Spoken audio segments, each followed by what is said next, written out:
Hello जिज्ञासु peoples. Human intelligence यानी बुद्धिमत्ता, जिसके बलबूते पर आज हम टेक्नोलॉजी और कई अन्य चीजों में आज यहाँ तक पहुँच पाए हैं। लेकिन क्या आपको पता है कि प्लेनेट की भी अपनी ही एक इंटेलिजेंस होती है जिसको प्लेनेटरी इंटेलिजेंस कहा जाता है। और अपनी धरती माँ यानी अर्थ जिस पर हम जन्मे हैं, इसकी भी एक इंटेलिजेंस है। जी हाँ, सही सुना आपने। तो क्या इसका मतलब अर्थ जिंदा है और इसमें भी जान है? वेल, अभी कुछ भी कहना मुश्किल होगा, लेकिन अगर आप सारी चीजों को ध्यान से समझोगे तो वीडियो के एंड तक आपको इस सवाल का जवाब मिल जाएगा। अब आप में से कुछ लोग सोच रहे होंगे कि ये तो पूरी बकवास है, ऐसा थोड़ी ना होता है, साइंस भी ऐसे अंधविश्वासों को नहीं मानता। तो मैं आपको बता दूं कि आप पूरी तरह से सच नहीं हो। साइंस भी किसी चीज को पूरी तरह से नहीं नकारता और हमेशा सबूत ना मिलने पर 50-50 रहता है। और साइंस ये भी कहती है कि अगर हमें कोई चीज समझ ना आए या वो बेतुकी लगे तो ऐसा भी हो सकता है कि अभी तक हम उस चीज को समझने के लायक नहीं हुए, या हमारी चीजों का ज्ञान और इंटेलिजेंस इतनी डेवलप नहीं हुई है कि हम उस चीज को समझ सके। अब पहले ये जान लेते हैं कि इंटेलिजेंस की सही डेफिनेशन है क्या, आखिर इंटेलिजेंस होती क्या है। वैसे तो इंटेलिजेंस की कई डेफिनेशंस है। अपने आप को सरवाइव करने के लिए कई प्रोसेसेस का करना और उसको वक्त वक्त पे बदलना भी एक तरह की इंटेलिजेंस ही है। जैसे धरती भी कई तरह की प्राकृतिक चीजें करती है नेचर को बैलेंस रखने के लिए। रिसेंट रिसर्चेस के बाद कुछ साइंटिस्ट का कहना है कि अर्थ का खुद का दिमाग भी हो सकता है। धरती एक इंटेलिजेंट प्लेनेट है और वैज्ञानिकों का कहना है कि जिस तरह से यहाँ पे जीवन की शुरुआत पानी से हुई थी, उसी तरह इसका खुद का लॉजिकल सिस्टम भी हो सकता है। न्यूयॉर्क में लॉजिस्टर यूनिवर्सिटी में एस्ट्रोफिजिक्स के प्रोफेसर एडम फ्रैंक ने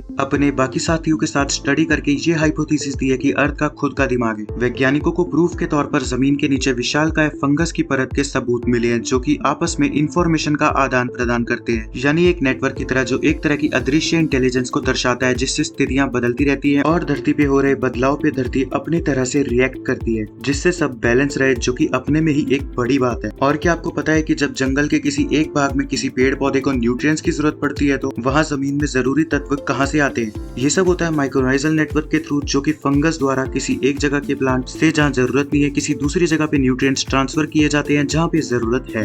अब इतने कॉम्प्लेक्स सिस्टम को कौन संभालता है? जाहिर सी बात है, ये सारी चीजें धरती के एक अनडिस्कवर्ड साइड को दर्शाती है। हालांकि ये अभी बस एक हाइपोथेसिस है, लेकिन इसको नकारा नहीं जा सकता और इस पे रिसर्च अभी जारी है। आपका इस विषय पे क्या कहना है? क्या धरती की इंटेलिजेंस को ज्यादा ही एडवांस है जिसे अभी तक हम समझ नहीं पा रहे? हमें कमेंट करके अपने ओपिनियन बताना। वीडियो अच्छी लगी तो लाइक करके इसे अपने दोस्तों के साथ शेयर जरूर करना। ऐसे ही मस्त मस्त वीडियो के लिए चैनल को सब्सक्राइब करके बेल आइकन को ऑन जरूर कर लेना। मिलते हैं जल्दी किसी नेक्स्ट वीडियो में, तब तक के लिए बाय बाय।